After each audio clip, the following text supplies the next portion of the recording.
All right, Beyond the Buzzer, episode 4 back. We got part 2 of debunking myths in youth sports. So we'll get straight into it. This is going to be just a continuation of the last episode. So, Austin, go ahead. Yeah, so the three topics, three myths that we'll go over today is weightlifting stunts growth in young athletes, youth athletes need to train like professionals, and then the last one is youth sports are only about winning.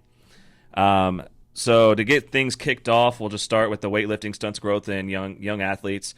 There's kind of multiple myths inside this big myth, which is that it stunts growth, that it's dangerous for bones and growth plates, that kids need to wait maybe until a certain age before, starting to lift, that girls or boys will get bulky, and then that it maybe starts or delays puberty. So there are multiple studies that show these things are untrue. So this is not anything new, but for some reason this myth has been around forever, and it won't die. Like I still have parents to this day that bring it up like, oh, I don't know if I want my kid lifting yet or whatever. So I would say, here's the truth. If a child is able to follow instructions and wants to be there and wants to lift, then under supervision, obviously, in a good program, it's totally okay. Yeah. I think some of the problem is not a lot of the kids want to lift, which is okay.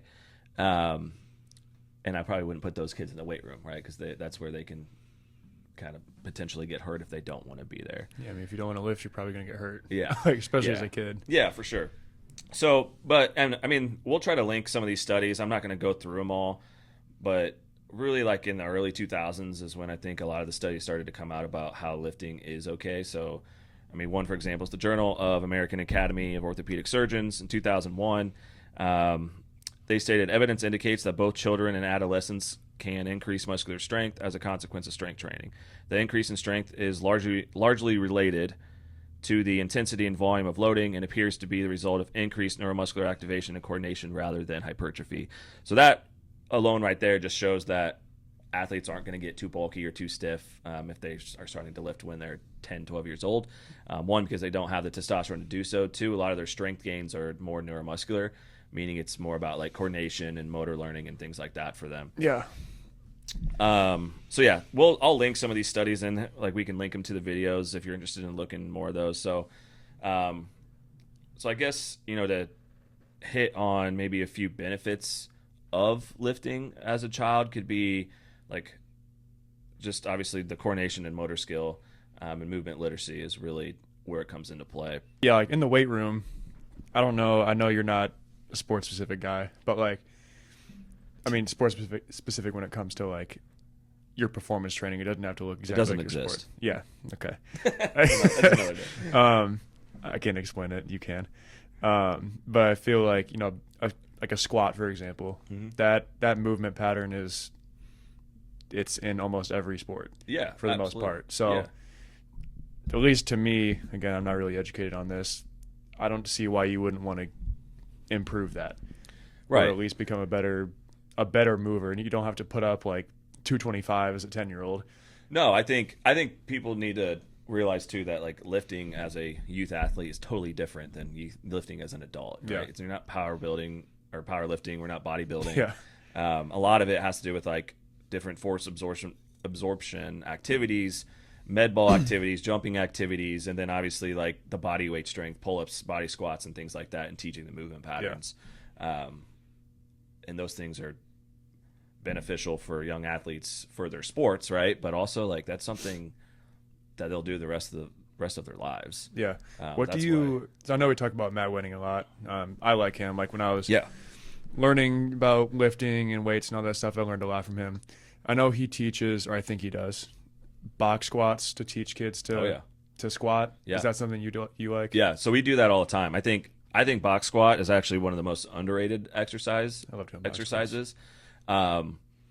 of people see box squats as like not being as elite as a regular squat, right? Like, for example, like I feel like a lot of the CrossFitters at the gym see like us doing box squats and they're like, oh, these guys are wimps. But really, like we're using it because we can push a lot of weight. And like our training goals are different than just a regular squat. Like we're not just focused on like hypertrophy and things, which a regular squat would probably be better for. Like we're trying to increase power and move more weight and etc. But for teaching purposes, it's fantastic, right? Because you can teach them you can add load for one, a little bit more load than what they would probably use in a regular squat. But yeah, it's just good for movement patterns. They can have something to kind of sit on and push off of and things like that. Yeah, so that's what it's definitely what we would start with. I mean, really, I would start with like a goblet squat, body weight squat, then maybe a goblet squat, like with a kettlebell or dumbbell. Again, teaching movement patterns, and then if you wanted to move to a barbell, I would maybe start with a box squat and then kind of go from there. Yeah, that's what, when I was in high school, that's what the majority of our trainers did. We had, like I told you, we worked with, they ran conjugate. Yeah. So that's what, they had us do box squats like every week. Yeah. Almost every week. Yeah, I think box squats are incredible. I think too, like even quarter box squats, like a higher box maybe. Yeah. To where you're barely bending your knees, but then I could put up some crazy weight on those. Yeah, but you can put up some crazy weight, and we think about it, a lot of athletes, like that's what they're doing. Like when you jump, you don't sit all the way down and then you know. Like you see the videos of LeBron squatting and everybody hates on him, but like I think they're useful. Yeah. I mean, like we try to go through certain phases too, where it's like high box squats, low box squats, and things just to kind of add in a little variation. But then you have the opposite of it, like the opposite end of the argument, which is your knees over toes guy stuff. Yeah. Where like he has an argument where everybody does so much in that range. So like, why would you train it more? So why wouldn't you train the deeper range? Like a full deep squat. But yeah, I mean that's a good argument. Yeah. I don't know. I think that is a fair argument, to be honest. I don't know if I really care for the guy. Probably a mix of both at some point. Yeah, a mix of both. I mean, I would never say just only box squat. Yeah. But at the end of the day too, like I'm not, like these kids aren't squatting to be better squatters. I don't really care. Yeah, you know what I'm saying? Like their sport is the most important thing. Yeah. Like we're just trying to build some strength and work like tissue integrity and things like that, so they're able to play their sport. We kind of got off topic there, but it's all right. But yeah, so I think back to weight room, lifting weights for young kids. I think the most important thing is to make sure the kid wants to be there, one, and they want to lift. So every kid's going to be a little different. Like for us, for our youth programs, so from ages like 8 to 12-ish, we don't really lift. Hardly at all. We play a lot of games. We do a lot of like speed and agility games. And Jose runs that, does a really good job. But really, I think it's because not all the kids want to lift. Like that stuff's kind of boring to them. Yeah, so I get bored. Yeah. Sometimes. Yeah, for sure. I mean, it is boring. And, maybe he'll add in like body weight planks and push-ups, maybe body squats. And that's perfectly fine. But like, I'm not going to take all these kids and put them in a weight room and have them do goblet squats and all this stuff all the time because they don't want to do that. No. Like they want to play.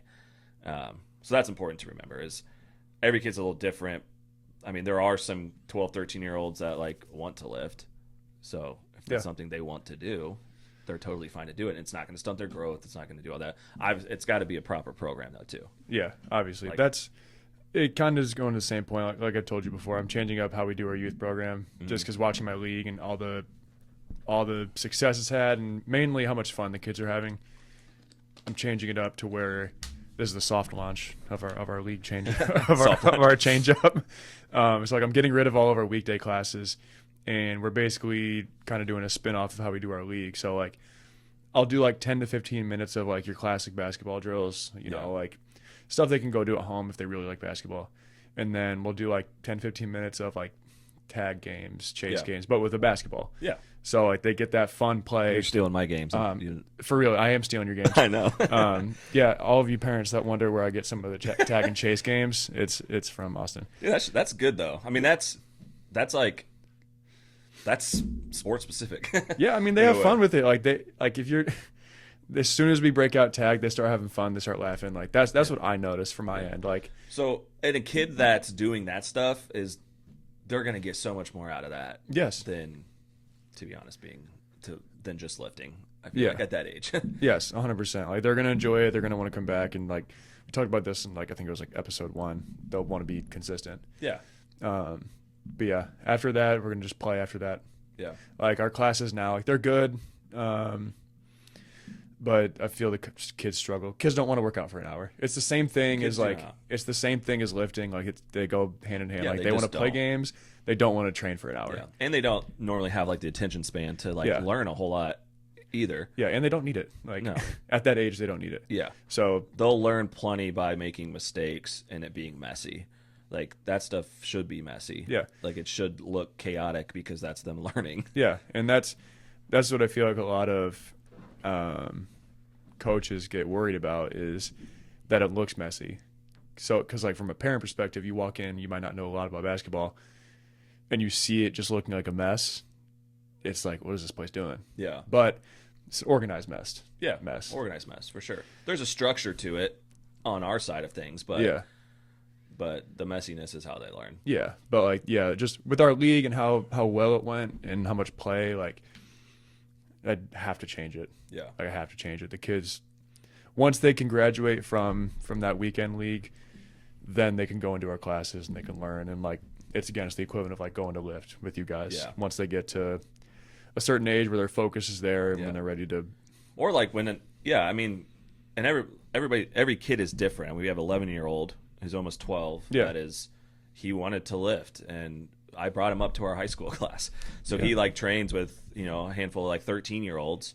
Obviously we progressed him into things, made sure he's okay, movement wise. And, we're not loading 225 pounds on his back by any means, but like he's just ahead of everybody. But he wanted to do that. And he's a tall, big kid. So I was like, why not? Like, if he wants to do it and he's mature enough to listen and understand things, then why not? That's how we have a 9-year-old that's in one of our, I guess he's 10 now. He just turned 10, but like he was 9 years old and he was in like our second tier class, and like he understands the stuff. He understands it. He pays attention. Like he wants to come. He comes and does like 2 classes a day. Yeah. And when we compete, he competes against the 7th, 8th, sometimes 9th graders. And those kids are, they're special. Yeah. And he's intrinsically motivated with it. Like he wants to. Like his dad's telling me, he's like, I didn't even want to come this morning. Like he wanted to come get shots up, and that's I was awesome. Like, all right. That's where we can do a whole episode on that too. Is like intrinsic motivation. That would be a good one. But that is so important for young athletes and parents to understand. Is like if you're forcing your kids to do some of this stuff, they're not motivated to do it. And then if you keep forcing them to do this stuff through high school, and let's say they do play college, like they're going to get to college and like not want to be there, like not want to play that sport anymore. And like then they're going to hate the motivation. Sport. Like they're not going to want to have anything to do with the sport. They're not going to last because that's a job. That's a full-time job. Yeah. Anything past high school, even sometimes high school now, is like it is. Sport is a job. Yeah. Like you have to love it and you have to want to be there for the most part. All right, we kind of went back and forth, got off topic, but it's cool. So next topic here, let's hit that young athletes need to train like professionals. I think there are a lot of parents, and honestly, there's probably a lot of coaches out there, I would say too, that maybe try to train young athletes like professionals or sell it like that, right? They're like, oh, we train this guy, he's a professional. Bring your kid here, we'll train him the same way, when they're clearly, it's different. Yeah, and I've made that mistake before. Like with our youth classes, we give them, when I say this, we give them the same material we give the pro guys. Yeah. We explain it in a different way to where it's not like, I'm not going to be breaking down all the reads, like, and giving them the terminology and everything. Like, we'll basically just say, do this. But again, I'm changing it because of that. Yeah. And even like our mid-tier class, those kids that are like 5th to 9th grade, we do give them the material. We tell them all the terminology, everything. But again, it's not the same. Like I'm not telling a 7-year-old how to weak a ball screen. Yeah. They don't know what that means. No, they don't know what it means, and they're still learning. They literally just learned to walk like 7 years ago. Like, you know what I'm saying? Like, they don't need high-level training. They're kids. Yeah, exactly. And that's why, like I said, I'm changing it up. I just, in my head, like, pushing the kids meant giving them material, when in reality, that's not what they need. Yeah. So. For sure. But training volume-wise, definitely is a completely different story. Yeah, like, I mean, I have not made that mistake. Yeah, I mean, they physically and physiologically can't handle like the high intensities No. that professionals do. Okay, they can't handle the intensities, they can't handle the high lows, they can't handle the volume, the amount of work that they do. Period. 100%. So they should definitely not be anywhere close training the same as professionals. They need to play games, and they need to mess up. Yeah, if they train like professionals, they're skipping that whole developmental phase and setting the foundation for them to, if they ever get there, train like a professional. Right. Like pros don't, like when we have pros in here, I'm not saying we can't teach them anything, but like they know all the moves, they know everything, they have their game cemented. Oh yeah. Like yes, they can get better at certain stuff, but like I don't need to teach them how to go between the legs. Dude, training pros is, I don't say boring, but it is not hard. No, like I think there's a lot of trainers, whether like sports performance trainers, basketball trainers, whoever, that love to train professional athletes. Like I get it, there's money in it, but they're the easiest people to train. Yeah. Your number one job is to just make sure they don't get freaking hurt. Yeah. That's like, it. For us, like rebound. Like keep things moving and rebound. Yeah, you keep things moving, rebound, like from a strength training perspective, like it's making sure that they're strong enough to play their freaking sport, and that's it. Yeah. And don't get them hurt. Like you don't need to be doing all this crazy training with a pro because they just don't need to get hurt. Yeah. Like when I was in California, there was this one guy, he believe he played in France. I could be wrong. His name was DeAndre Lansdowne. He was like one of the first pro guys that I saw like work out there, and he came to the gym in the mornings. He would come in, set I think it was 32 minutes, might have been 36, timer on his watch. He'd work out for those 36 minutes and be done. He's like, because he was a vet at that point. So he's like, I'm not playing more than that in a game. Why do I need to be in shape more than that? I want to get my work in. I want to get my shots in and get out. Yeah. And then he went and golfed. Yeah. That's funny. That's kind of smart though. I mean, yeah. In and out, and that's why like the pros are just easier to train. Like they come in and out. All I had to do was rebound for him. Yeah. Like the very first time I did it, I was honest with him. I was like, listen, I've never taken a pro through a workout, so like you got to help me out here. And he's a cool dude, so it wasn't like I'd seen him a handful of times at that point, but like I was just like, tell me what you want. And he was like, we're just gonna shoot. So he was like, just rebound. You're like, all right, cool. And I was like, yep. And he was like, you sure you don't want me to teach you anything? He was like, he just asked, he was like, let's do catch and shoot. And I was like, cool, here. Yeah. Over with. Yeah. Like pros they're not hard to train. No. Like, but people use them to say, oh, I trained this guy. Yeah, they do. It's different if you develop them from high school to pro. It's like combine training coaches. Yeah. Like those dudes. I know some really good ones. This is not to dog on anybody, but I just mean like it's funny these players have worked their whole lives to get to the NFL combine, right? Or their pro days or whatever, and then they run a 4.2, a 4.3, whatever, or a 4.42 or something, and then you have all these coaches being like, yes, I did that. And it's like, dude, no, you didn't. They've been lifting their whole lives. Yeah, like they've been training their whole lives for this. You just like made them a little faster by sprinting. Like we had his name's David Edja. I don't know if you know who that is. He went to Carroll, but he's playing overseas pro in Bosnia right now. He's in like one of their top leagues. He came in over summer, and like he came in a good amount. Yeah. And like I worked with him a little bit. Chase worked with him a little bit. He came to our groups. But like I'll repost some of his stuff sometimes just because you know we built that relationship. But I been like, I developed him. Yeah. Like because he just comes here and shoots. Like that dude's been playing basketball his whole life. Yeah. Like again, I took him through a few workouts and like we talked about a few things, but like I didn't develop him, so I'll support him. Yeah. But I think it's okay to post about him and stuff. Yeah. Like it'd be like with our college athletes, like I post about them all the time to promote business, but it's like I didn't develop them. They got to play college sports from training in high school. You know what I'm saying? Like they did that all themselves. You got the people that are like day one. Yeah. You met them like half a year ago. Yeah. But I guess it'd be like I don't know, even like you with Jaden, like you worked with him since he was a young pup. Yeah. So you kind of have helped develop him, but at the end of the day, he's still done the work. Yeah, 100%. But like if he ever gets to a higher level, I'll talk and I'll say that's different stuff. though, because you have worked with him since he was so young. Yeah. Yeah, when he gets good, we need to have him on here. He's a good case study for why individual work doesn't matter. I think I told you that before. That why individual work doesn't matter? Yeah, like individual one-on-one work. Oh, like, because right. I've done maybe like 5 individual sessions with him. Yeah. I've just play one-on-one. Yeah. Like, end of the day. But anyways, another story.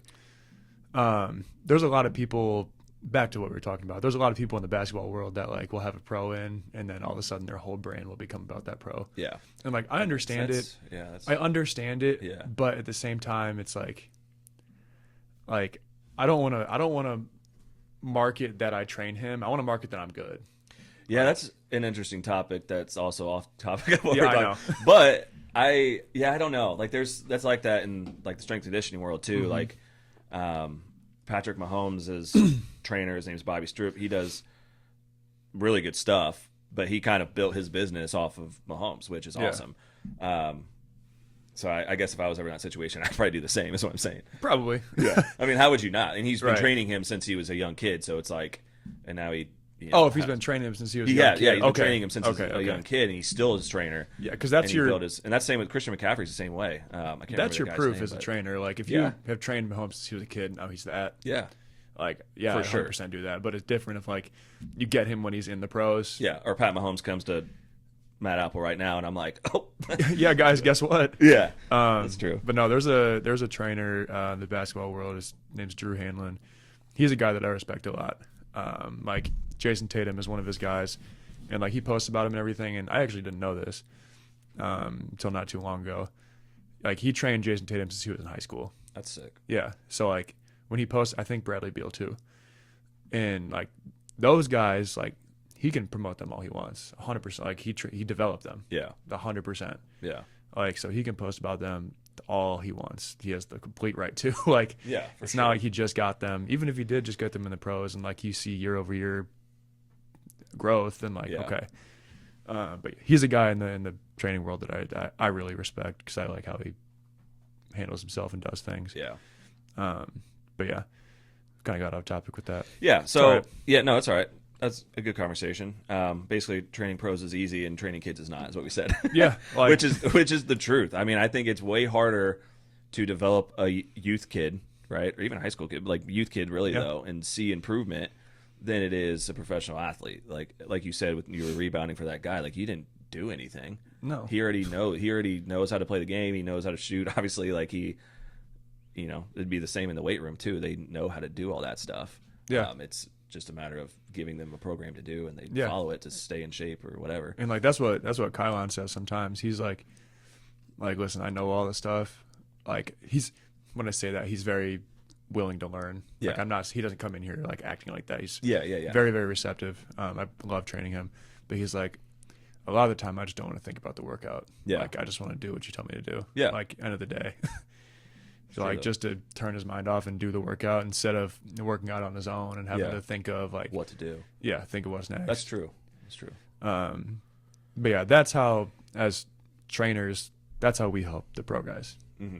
Like, unless we're employed by a professional program, like, Yeah. then it is what it is. Or like, I think there was, I forgot where I heard this, but like James Harden, for example, I think I heard it on one of the NBA players' podcasts. Like, when he works out, he just shoots on his own. And then somebody asked him, like, you don't want to get a trainer or anything? He's like, no, like, He already knows. I know. He's like, I know my game better than anybody can. Like, Yeah. it's my game. That's true. So it's like, at the most, I'll have somebody rebound for me. Yeah. So it's just, like, pros is not, it's not what it's made out to be. No, it's At not. all. I mean, it is cool to work with guys like that, but yeah. I don't know. I just think a lot of trainers from my side, that's like seems to be like the end goal. Like, a lot of dudes just want more. They just want to work with the best athletes, which is cool because they're cool to train because they do everything perfect, right? They can Yeah. jump 40 freaking inches already. Like, it's cool to watch them do that, but it's like, Yeah. that's not hard. This is another, we're spinning off, but I don't care. I'm going to get into it. Yeah, sorry guys. It's fine. You'll be all right. Training pro guys, like, when I originally went to California, I was like, oh, that would be so cool. I can't wait to work with all the pro guys. Yeah. Like, I don't want pro guys. Yeah. I don't. Like, this is not everybody, okay, but this is this happens a lot. You're on their schedule. Yeah. Might not get paid. Like when I say pro, I mean like, actual pro guys or like even like D1 college guys. Yeah, you might not get paid. Probably not going to get paid, most likely. Yeah. Even though they probably have all the NIL money ever. Yeah. Like I say, you're on their schedule. You're not going to get paid. Probably not going to listen to you in the workout. Yeah. Like that's the most annoying thing to me. This hasn't happened to me personally, but I've seen it. I've watched workouts where like a trainer will say something and then I'll just do something completely different. And then the trainer's like, good. No, like no, that's not what I want. That's just not what we're doing. Like, yeah, they're different. I mean, you got to have a good relationship with the pro guy. Yeah, like you have to have a good relationship with them. Like Kylon, very attentive. He wants to learn. Like even if he already knows it, he's gonna listen. So like I love working with him. David, same guy. I only worked with him a little bit, but same thing. He did exactly what we were working on. When I corrected him, he didn't have any he didn't act like he wanted to do something else. It depends on who it is. Yeah. Like, Yeah, but I don't want pro guys. Like I don't. You're on their schedule. Like, yeah, I just don't. I'll take a couple that I really enjoy, but that's it. Yeah, I don't understand why. I do understand. I shouldn't say that. I do understand why people chase training pro guys. Yeah, I understand it, but I think once you see what it's actually like, you don't want to. I think it's probably a little different. Yeah, it's definitely a little different. Yeah, it's just that's just my thought on it. Yeah. Anyway, so back to the whole topic about training kids like pros. So how we can probably hit real quick, like how to train kids.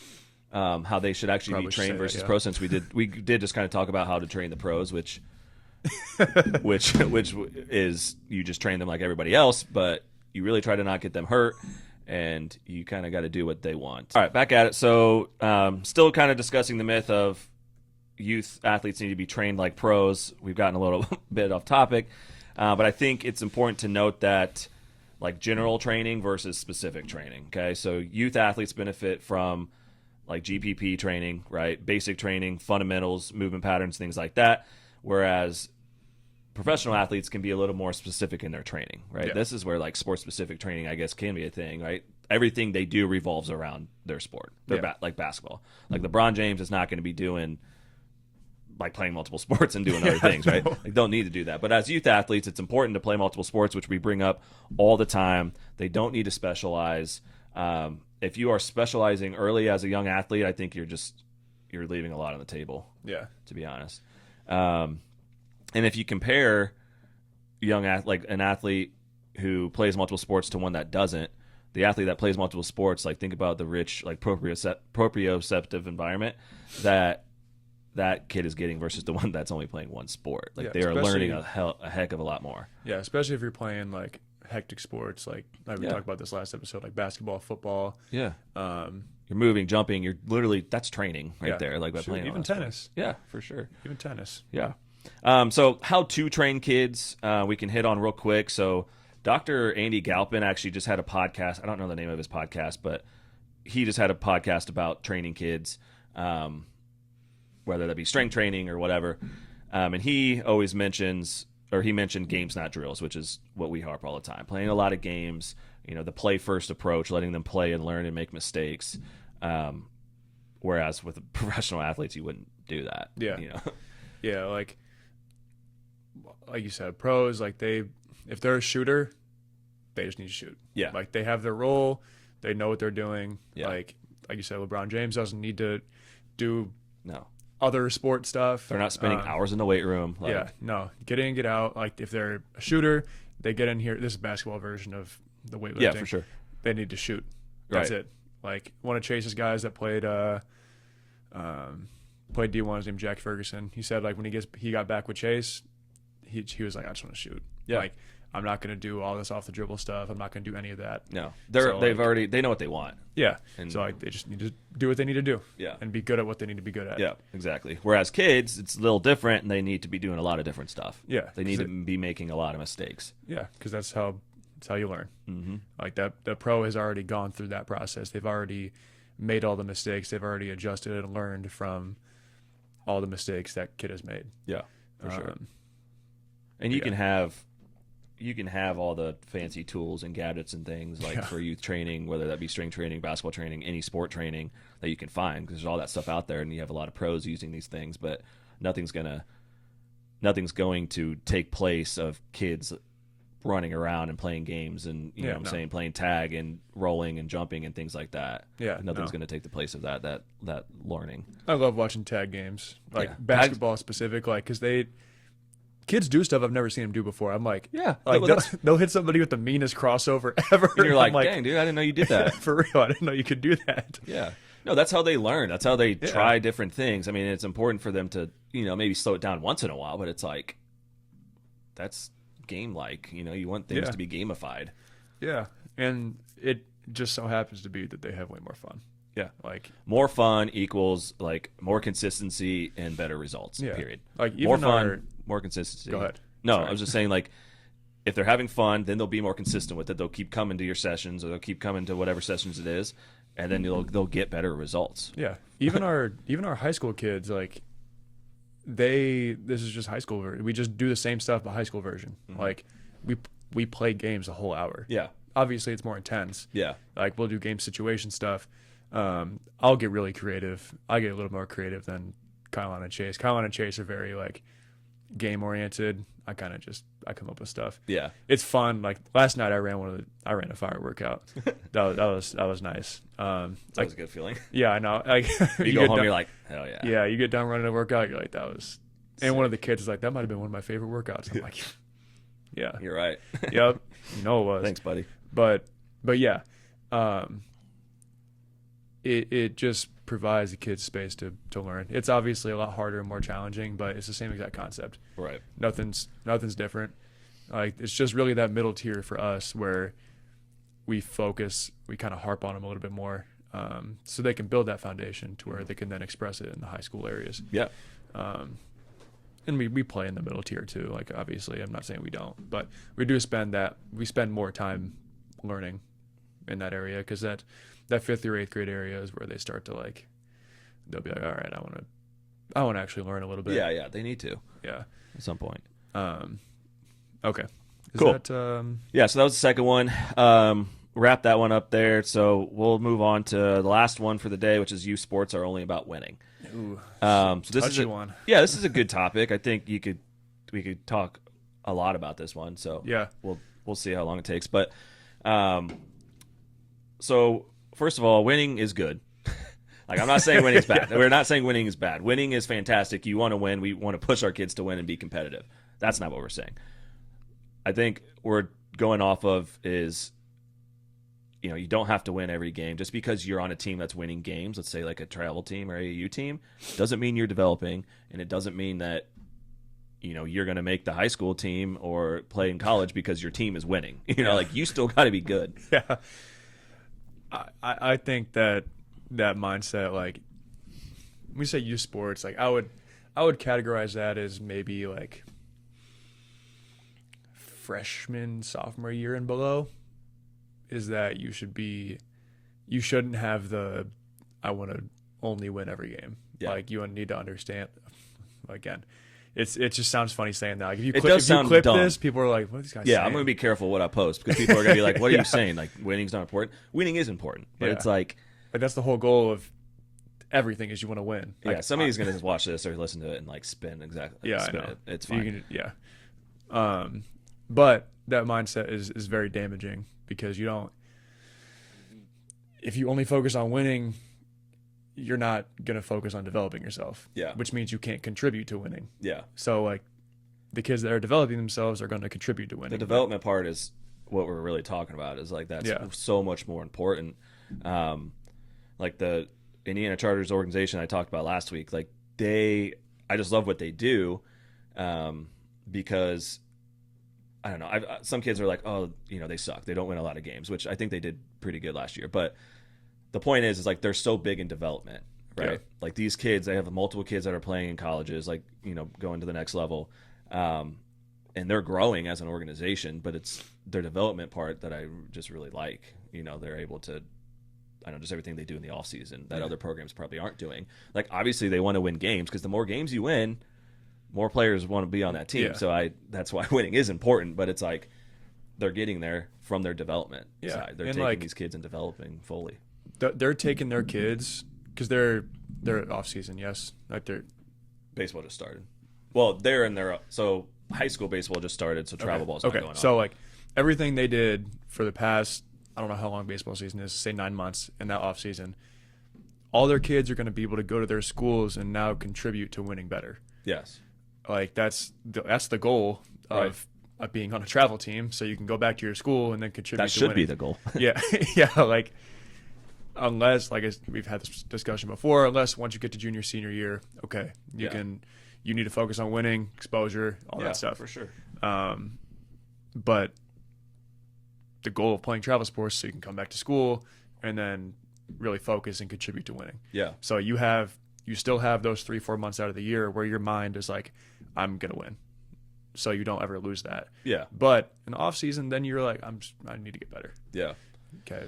Yeah, and that's why, which we've talked about before too, is that's why it's important to find a travel organization, AAU organization, whatever that has a developmental piece to it. Mm-hmm. You know, that's super important. One of the most important decisions. Yeah. Versus just playing on a AAU team that is apparently like maybe stacked with all these good players. Yeah. And they're just dominating, but you're on the bench because you're not as good as these other players, and you're not getting any playing time. You're not developing at all. But you're in the pictures, and you get the reposts, and it sounds cool. Yeah. You're like, oh, I play for this team. I played for this team, and starting five's going to do, but I just sat the bench. Like, I watched them play.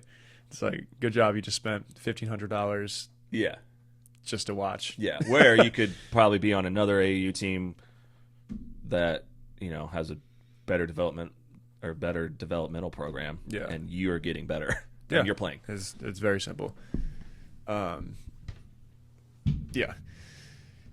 It's such a weird way to word this because, like, I know. I feel kind of icky saying, like, yeah, I know. that it's not about winning, but yeah, it's icky. It feels weird to say. Like, there needs to be a balance. Like I said, there needs to be that school season where you're like, I'm going to win. I'm going to dominate the person in front of me. And then you need that time where you're going to get better. Yeah. Yeah, it's just funny. Clips are going to be crazy of this one. Yeah, I don't know. We may not post this part.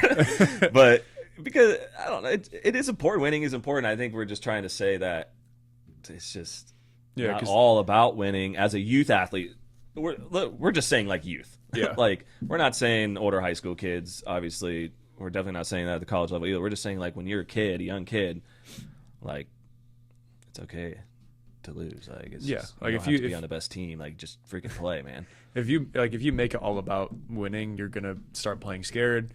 You're gonna start avoiding all your risk, and you're not gonna fail. Yeah. Like, I mean, you might, but you're not gonna be failing often. Yeah. Okay, and then you're not gonna grow. Yeah, you're not gonna grow at all. Simple. And kids need to fail. They need to lose. Yeah. They need to understand how to respond. Like, I'm to about to do with Riley. Like, I'm gonna race him every birthday. This one, my foot is like, my tendon's like broke or torn, but I'll be fine because he can hardly walk. So for his first birthday, I'll race him on the beach. You lose on his first birthday. What? You lose on his first birthday. I'll be able to beat him by crawling, but I'm gonna race him every year and just punish him until he beats me. I'll probably, yeah. If I get healthy again, like my foot gets healthy, I stay healthy. I don't know. He may not beat me until he's like 15, maybe. Yeah. You gotta make sure you one-on-one him in basketball too. Yeah. Every birthday, just beat him in everything. Just play dunk ball, just smash him in dunk ball. I have just like race. A big list of sports. Yeah, we'll do like a combine kind of thing. Like, all right, it's your birthday. Here we Lace go. up. Here we go. We'll play soccer. He'll like be the goalie and I'll score on him. Or it's funny, dude. Golf. Like, he has no chance for a little bit. I can just picture you like just going so hard and him. He's like one. Yeah. You can't even move. No, I'm yet. gonna do that for sure when he's on the beach. It'll be funny. just dust him. Everyone's gonna be like, dude, why are you a jerk? Like, it's supposed to be fun. I'll be like, no. He's got to learn. All right. Oh, that's so funny. All right, so yeah, we can wrap this one up too. I mean, I think we pretty much said. Yeah, we got through a lot of stuff. So, yeah. Yeah, that's. I think that'll wrap up. That'll wrap up episode 4. This may have not been our best episode. I think we were kind of all over the place, but that's all right. We were. It's fine. You guys We're got learning some information out of it. yeah, that's episode 4. Wrap that one up. We close the book on the myth category. I'm sure there's a bunch of others we'll talk about at some point. Yeah, there's plenty. Naturally, but yeah, next episode, it'll probably be about our training systems. We'll get a little bit more into how we do things rather than like common, misconceptions and like things in youth sports. Stuff that like, coaches can learn from and parents can learn so they can understand. It's like what's going into it. So like if they like where our brains are at. Yeah. So if they go to like a team practice and they're trying out for a team or something, they can look and be like, oh, that why are they doing that? Yeah. That's another important part is just educating, parents and other coaches too. Yeah. Because there's, like you talked about, there's no barrier to entry in this. There isn't, man. It's pretty crazy. So yeah, hopefully we can share some knowledge bombs next week. We'll start to roll into that category, but yeah, that's all we got for episode 4. Sorry, episode 4. Yeah, next episode will be out next Friday, maybe, hopefully.